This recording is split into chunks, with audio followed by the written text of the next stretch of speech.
নির্বাচিত সরকার ছাড়া যত জ্ঞানী-গুণী সরকারই হোক সেগুলো দুর্বল সরকার বলে মন্তব্য করেছেন বিএনপির স্থায়ী কমিটির সদস্য অবসরপ্রাপ্ত মেজর হাফিজউদ্দিন আহমেদ বীর বিক্রম।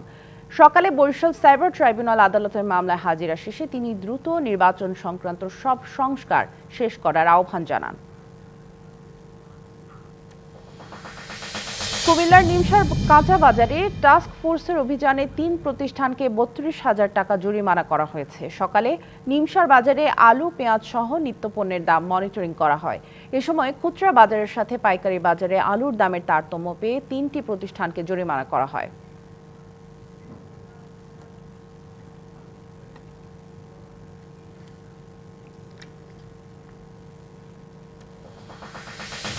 নাটোর সদরের শিশু ধর্ষণ মামলায় শিক্ষকের যাবজ্জীবন কারাদণ্ড দিয়েছে আদালত।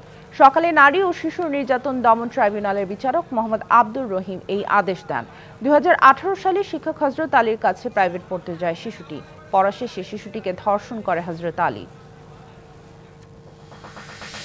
ফ্যাসিবাদ মুক্ত আগামীর বাংলাদেশ বিনির্মাণের সাতক্ষীরা সরকারি কলেজে বৃক্ষরোপণ, শিক্ষা উপকরণ ও খেলার সরঞ্জাম বিতরণ করেছে ছাত্রদল। সকালে কলেজ চত্বরে বৃক্ষরোপণ কর্মসূচির উদ্বোধন করেন ছাত্রদলের সহ সভাপতি শফি ইসলাম। এ সময় শিক্ষার্থীদের মাঝে দেয়া হয় খেলাধুলার সামগ্রী।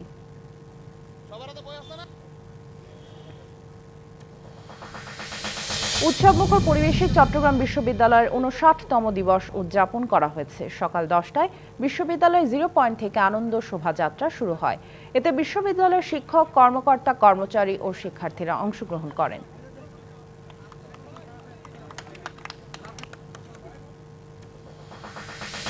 বাঙালির ইতিহাস ঐতিহ্যকে বিশ্বব্যাপী তুলে ধরতে নবান্ন উৎসব পালন করছে রাজশাহী বিশ্ববিদ্যালয়ের কৃষি অনুষদ।